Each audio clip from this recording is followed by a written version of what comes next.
Well, both the key horses now back in the 10-minute box at the start. And, of course, Matt Ryan on the old Kibah Sandstone. I say old, but he's 16 years old. It's certainly one of the older horses, but he's very capable. There you see him being washed down. That aggressive cooling, one of the great developments of the sport after the Atlanta Olympics. And it's certainly working. The Australians are doing absolutely everything. And you can bet your bottom dollar that Brits will be doing exactly the same with Ian Stark's horse. As good a Faria for Brazil, giving a copybook performance. And I'm sure you'd agree, Lorna, this man really has shown the Brazilians the style that they perhaps want to look for the future. Yes, he has. I mean, in a way, it was lovely to see them so enthusiastic about their own rides. But you've got to take this job seriously. And you've got to really concentrate. I mean, I think Raymond Becker showed us that at the last fence when he got it wrong. Well, there is Kibah Sandstone with the vet and the blacksmith just being washed down. You can see it's pretty muddy in that tent now. That tent was put up overnight when it was known it was going to be pretty warm. Background on the right-hand side. But there is the horse that we want to see, Jaybee, Lady Amanda Hartington's Jaybee. That's the last trump card for Great Britain. Ian Stark never won gold. There he is being washed down. The British grooms, Stephanie, the daughter of Ian, washing down together with Jenny. They're both there on the right-hand side of the horse as we look. No better people to be making sure that Jaybee is at his very best. Just in the front on the right-hand side is, in fact, Heath Ryan, just putting that towel on the saddle. Heath, the elder brother of Matt, very much a family occasion in that box at the moment. And there's quite a few people and animals watching as well, look. Yes, 20 farmers you might be watching. In fact, it's an Australian couch grass, and it's provided such a lovely soft cushion. There's a man who's just being briefed, Matt Ryan. Matt Ryan, there's Wayne Roycroft. Philip Dutton is the man with Australia on his back. And Andrew Hoy on the left. They're all there, just briefing Matt. Kibah Sandstone, 16 years old. He's not an easy horse to ride across country. And there's another one who'll perhaps be helping Matt ride Kibah Sandstone. I think I'd rather be riding Kibah Sandstone there. Kibah Sandstone, of course, owned by Bud Hyam, who owned Kibah TikTok. And Bud and Kibah TikTok had the honour of carrying the flag, carrying the flame on its way towards the Olympic Stadium. And that's a great honour, and she will be here today to support her horse and jockey. Very enthusiastic supporter of eventing. And there's Ian, looking a little worried, listening carefully to the advice coming from the British camp. Ken Clausen, Blythe Tate, all standing around having a quick chat before Ian and Matt Ryan go off. Well, news actually of Karen Donkers, who should have been on the course, but she fell on the steeplechase. Karen Donkers for Belgium, and that's bad news because that means Belgium don't have a team, two riders not having section of roads and tracks, and that brings their temperature down and recovers them. So when they come into the second box, they really are almost recovered already. So Matt Ryan, 36 years old, double Olympic gold medalist in Barcelona with Kibah TikTok, of course, individual and team gold. Now just having Kibah Sandstone's girths finally checked, and everybody now absolutely on the edge of the fences, waiting to the start. Coming up to 2 minutes, you hear every rider counted down, given the times, because they just want to warm up. The horses probably been in that box for, what, 10 or 12 minutes. So as you can see, Matt now just warming the horse up, getting him back into concentrated mode. And of course, when those fences come pretty thick and fast to start with, that's very important. Yes, you've got to make sure they've got their mind on the job from the word go. You don't want to let them sort of relax too much, otherwise they can forget what they're out there to do. Of course, these fences, so big and bold, soon remind them. Beautiful big wood's been used here. Mike Hetherington Smith, the course builder, was saying that at one point the fence was so heavy it slipped 2 or 3 inches lower into the ground just with its own weight and had to be rebuilt. Well, some pictures for posterity, and this could be the most exciting ever Olympic three-day event team competition. Britain and Australia absolutely head-to-head, less than 3 marks, in fact less than 2 marks now between them. And Kibah Sandstone, Matt Ryan, they are good at cross-country, but Kibah Sandstone does not make life easy for Matt. Tends to fight with his head, which very often loses a little bit of time for Matt. And that could just be something that might give Britain a chance to get another little bit back. Matt, of course, given half a chance, is a very fast rider, as he proved on Kibah TikTok when he won the gold medal down in Barcelona. But as you say, and we saw earlier with Nina Fout, that if your horse pulls a lot and you fight, you lose time. You've got to be able to let them run on and trust them, and that can be difficult. Well, Lucinda Green and Mark Todd were 2 great idols for this man when he started. And incidentally, Lucinda Green right behind us, commentating, would you believe, for Australia for Channel 7. But I'm sure she'll probably be quite rightly cheering for Matt on Channel 7. But I wouldn't mind betting that her heart will be very much with Great Britain. British selector. There is a picture of concentration. Here he is being counted down. You heard that was a shout of Wayne Roycroft. Go, Matt, go. Wayne's great father, Bill Roycroft, of course, carried the Olympic flag into the arena on the opening night, Friday night, and that inspired these guys. And has it inspired Matt Ryan enough? I'm sure Matt's inspired. It just depends how his luck turns out, because although people say you make your own luck, in this game you need a little luck to go with you too.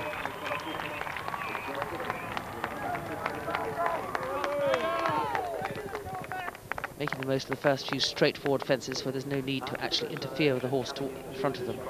And so getting a good time under his belt for the first 2-minute markers. This fence, beautifully painted, Aboriginal paintings, took them several days to actually paint it.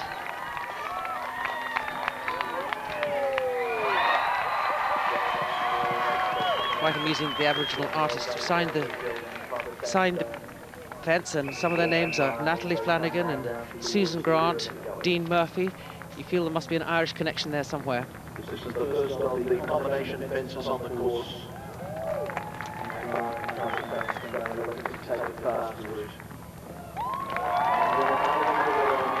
Well, listen to the cheers. It's bound to help. Well, Mike, if he can keep riding him this way without taking too many pulls, it's just going to make such a difference to this horse's overall performance. So far, he's managed to just keep coming.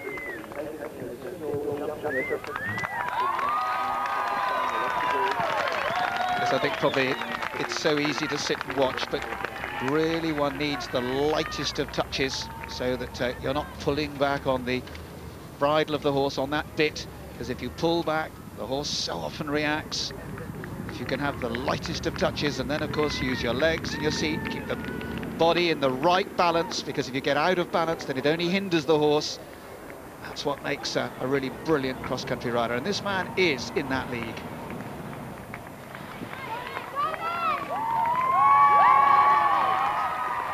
I'm not sure what he normally rides him in, but he's got him in a gag. I think it's a polo gag, and it seems to be really suiting the horse. So far, okay, we've only jumped 7 fences, but so far, I don't think he's fought once. And Matt has been able to let him run.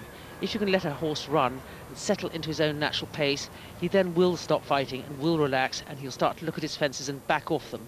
The more you pull at him, the more he puts his head up, doesn't see his fences, and then fights even more. It'll be interesting to watch them through the first water combination, because there he must be in control.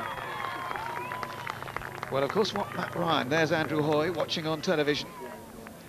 Eric Duvander just behind him. Many of you will recognise him from home, the ex-Swedish international. And the interesting thing now is if Australia can get 4 home, very close to the time, then, of course, they give themselves, if you like, an extra rider in the show jumping tomorrow. Because their scores are all so close. Same will apply to Britain, of course. And this is really a tremendous game of cat and mouse now. Tomorrow's show jumping could well be where this is decided. And if both Matt Ryan and Ian Stark can get inside the time, then it makes tomorrow even more interesting. The first water now for Matt. Yeah, he threw his head a couple of times in front of that one. Now he's got to steady him and turn him back. And how soon does he dare drop him? It's working so far. He's all right, he knocked the flag, but that doesn't matter. He let him go through on a loose rein, so as the horse kept his head down and could see where he was going. Good bit of riding there. Yes, you say that cool and calmly, but I bet Matt might have had a nasty moment. But they're just warming up. The Flying Scot with the lovely Jaybee, the badminton winner of 1999. 3 times badminton winner. 3 silver medals, 2 team and 1 individual. The individual silver in Seoul. Now, can he make it gold? Here's Matt Ryan pressing on that long galloping stretch. He's heading out to the Eureka Stockade. Well, rather, Ian Stark, 20 seconds to go. Yes, we'll have 2 of the most competitive men out on the course at the same time. Both having a great desire to win. 3, 2, 1, go. He's already started his watch, about 5 seconds before. Well, the New Zealand thoroughbreds have certainly shown their part so far. Can this one? And the man from Scotland, there's certainly no man more determined or more experienced. Matt Ryan set off pretty quickly. What's Ian going to do? Well, he's never one to hang around, that's for sure. Ian says this will be his last team competition. That although he will continue to ride as an individual at home and at Badminton and Burghley, all being well, he doesn't intend competing in teams anymore. He says the pressure is so great. Well, here's Matt Ryan coming down to the water. 5:50 at the moment. He needs to be here in 6 minutes.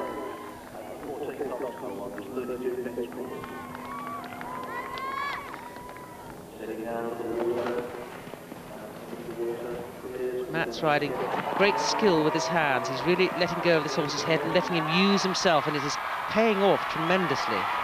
And Matt senses it there. You can see him punching the air with sort of delight that it's actually working.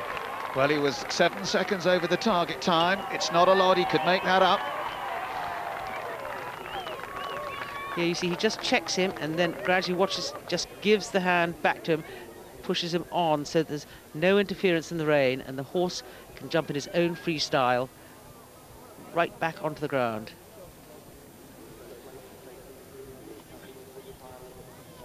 Kibah Sandstone, 16 years old, but still looking absolutely wonderful. In fact, Mike, I think he's going as well as I've ever seen him go.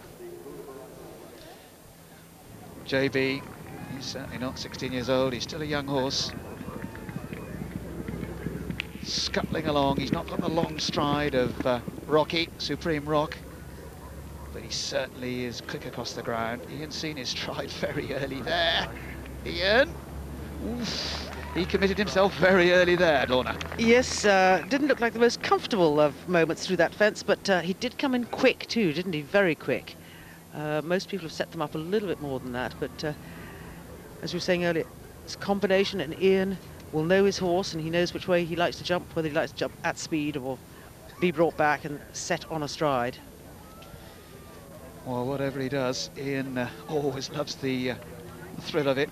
He's free fall, he's done all sorts of highly dangerous things, but he always loves doing it, and he's now really setting sail. Now Matt Ryan. He's right on, out on the other end of the course. This is where he is beginning to lose time, Lorna. Well, yes, but he's taken the slightly kinder route on the horse there without the bounce and without the drop, and I think that's no bad thing.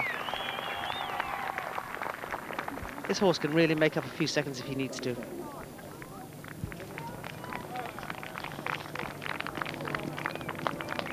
Well, what a way for this team competition to build. Australia v Great Britain, head-to-head. Matt Ryan, Ian Stark. Of course, the home crowd loving it. With Australia just being in the lead, it just makes it that bit more exciting for them. Ian growled at him, but I think perhaps he needed to. Oh, hold on, Ian's it! Ah, poor Ian. Thank goodness we've got 3 round and clear, because Ian did not need that. And he's obviously really cheesed off. He comes in, I think you'll hear him growling at the horse to make him go for the second jump over the first quite well, and really rides him hard, and the horse hits it a bit, lands unbalanced, and then he comes toward it, Ian picking up his reins as quick as he can. Horse stands right off and then lowers himself, doesn't quite trust himself, and lowered too early, caught it behind, and couldn't stand up. Well, what a disappointment. Now, what will Ian do? There are 3 clear, he's gone on. He's absolutely wet through. But of course, it is important that Ian goes on, really, because you never know. Tomorrow, we have a horse inspection. All the horses left in have to go into that inspection before the final jumping. A long way from that are the thoughts of Ginny McGrath. For Ginny McGrath for Ireland, coming from a great family who've got a tremendous record. Virginia Conley crew, her father was in the Munich Olympic team for Ireland. This lovely horse, the Yellow Earl, 62.4, sets off Ireland with 3 home.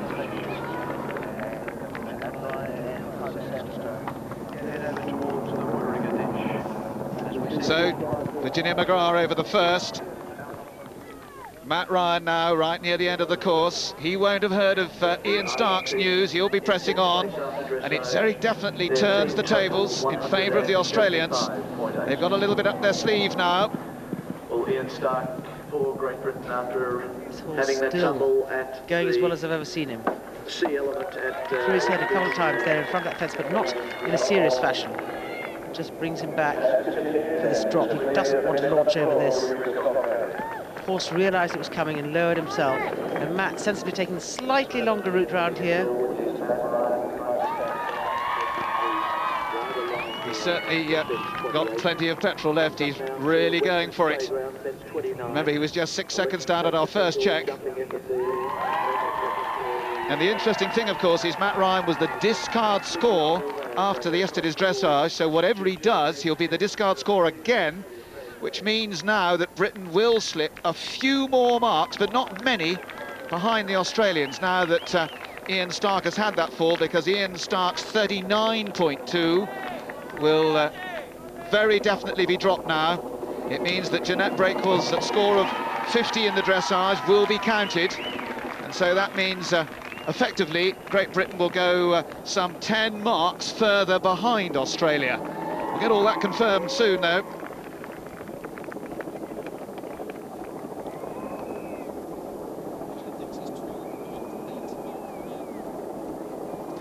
Well, some statisticians, in fact Claire, been doing her sums, and she actually thinks it's 12.8. Could well be right.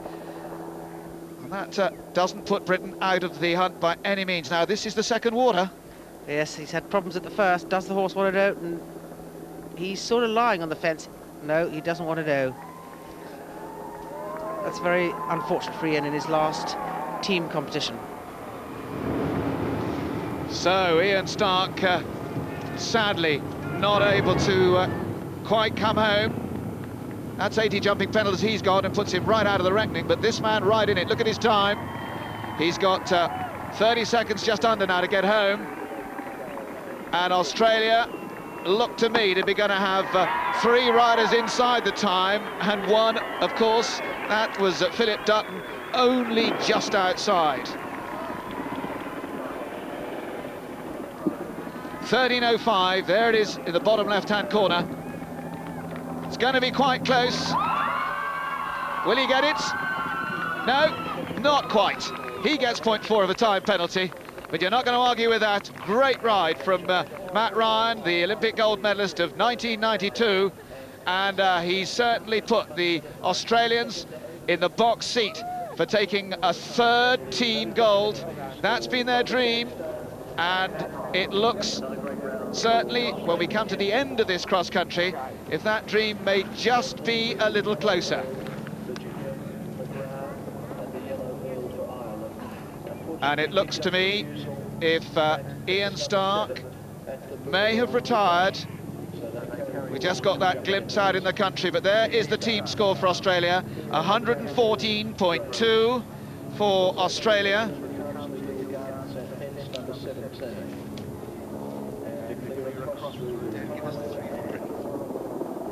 Well, here's Virginia McGrath, the yellow whirl, getting towards the end now. Only half dozen competitors still to go. The crowd sticking right out there, all going in quite quickly. Yeah, it's not quite the best of strides coming into that. But a tremendous horse. This looked magnificent in the dressage yesterday. Lovely big golden chestnut, and really catches the eye. Loves the cross country. Well, I've never seen Virginia McGrath more positive. Takes a check on the watch, and I'm delighted to say Ian Stark is on course and going. Just thought I saw a picture out in the distance that Jaybee may not be going on, but totally wrong. He is going on. This man doesn't give up easily, Lorna. No, and I wouldn't think he'd want to finish his international career, which has been so amazing, on a non-completion if he possibly can help it. I think he'd like to get round, get another Olympics under his belt in the team, albeit with his score not counting. I'm sure that's true. The sunken road.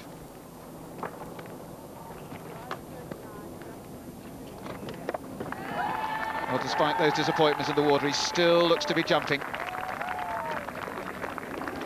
Yes, he just looked a little bit green in the water, as though he hadn't, at both of them, as though he hadn't quite got the experience for that size of fences in water.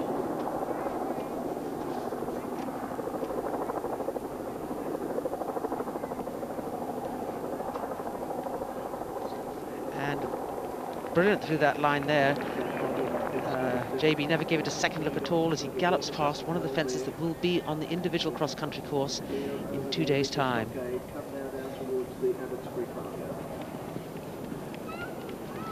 It's another of the lovely Aboriginal painted fences. Big ditch, 9-foot spread in the front there. Beautiful fence.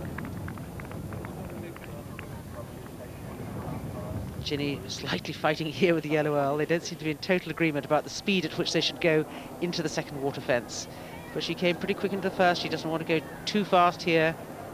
She knows it does he. Oh, hang on, girl, hang on.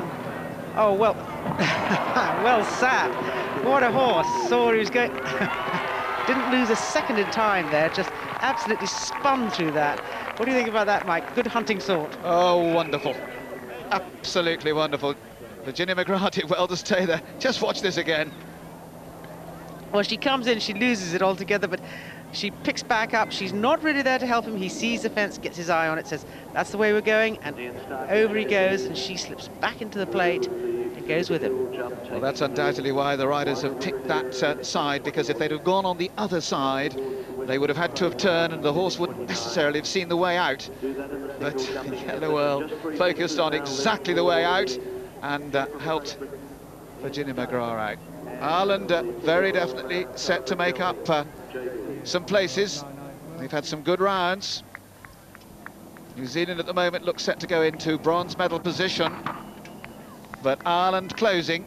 I don't envy her jumping the sunken road or the couple of hay sheds the way he's pulling.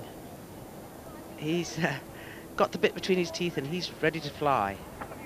These parallels shouldn't be a point to him. She's going to have to go the long way. She can't get him turned. She'll waste a few seconds here. And he pulled her in and got her wrong there by going in too strongly and not waiting for her. And it's getting a bit dicey. They're definitely not working as a team at the moment. Yes, I think it shows you how important it is to have control, have discipline. She's still clear. Ian coming for home. He's over the optimum time. Takes a little look down, so he's going to have time penalties to add to the jumping penalties. But just remember, he got a ducking, and it's never easy to sit in a saddle when you've horse and rider have had a ducking. So the saddle's wet, you're wet. It's a bit like a piece of soap in a bath. But Ian has really never budged his position. Well, as we've seen today, it's difficult enough to stay on when you're dry, never mind when you're wet. This is a big track to take on when you're really soaked all over and got water in your boots like he must have. Well, full marks to Ian.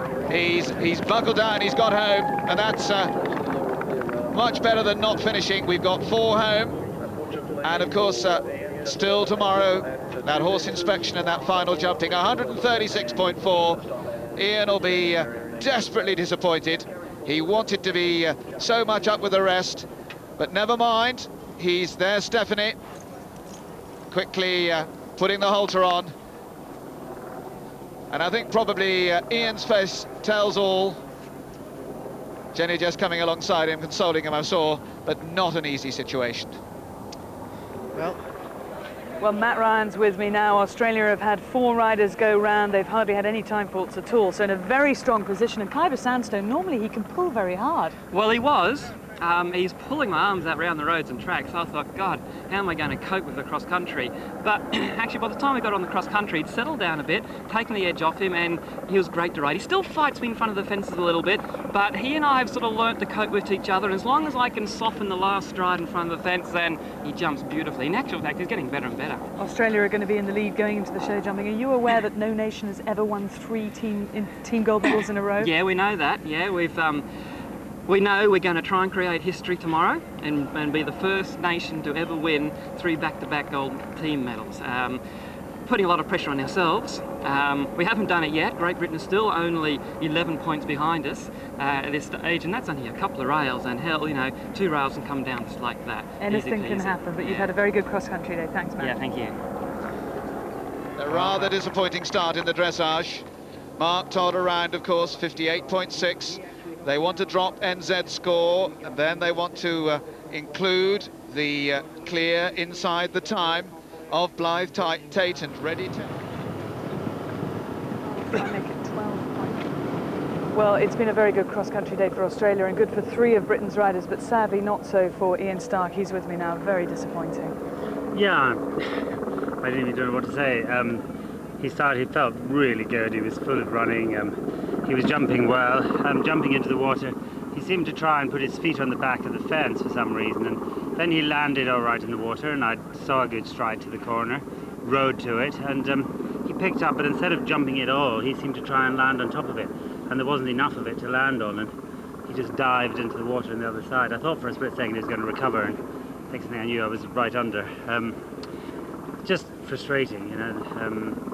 Then he picked up, I got back on him, and he was jumping his socks off the rest of the course, but I had no steering. Everything was wet. I was slipping around. Every time I took a hold of the reins, they slipped through my hands. And, then it makes it very difficult, but he did try after that. And it's one of those situations, were you riding as an individual, you'd probably have pulled up, but on a team... Probably, but on a team competition, you never know what's going to happen, you know, overnight, how the horses are tomorrow, so you have to keep going. And the horse was fine, you know. It wasn't as though I was making him go when he didn't want to. He was actually running and jumping for fun after that. It's just frustrating. It's one of these things. I said to you earlier that if the other 3 went clear inside the time, I wouldn't bother going. Maybe I shouldn't have bothered going. I'll just ride on their success. We're just looking at the fall again now, and as you were saying, he came in very, very strongly, and it was, you were growling at him as you landed over the sort of the second element. Yeah, because watching some of the earlier ones, I thought he might try and put a stride in, because he's not a big striding horse, and he jumped in well enough, but he drifted right, and then just on the halfway down on the landing side of the bounce, there's a little lip, and sometimes horses can see that, and I think he just put his front foot backwards, is what it felt like to me, and then that just mucked him up for the corner. But I mean, he should have jumped the corner. It was just one of these things. He just misinterpreted it. I suppose the one consolation is you still do have a ride for Britain to come in the Olympic Games in the individual, and you're feeling up to it. You're feeling all right? Oh God, yeah. I've got a lot to prove now. Absolutely. Well, bad luck today, but let's hope it gets better. Thanks. Thanks, yeah. Well, here now focus very much on Vaughan Jeffries' bounce at the water. He's well up on the clock. Bounce looking absolutely brilliant.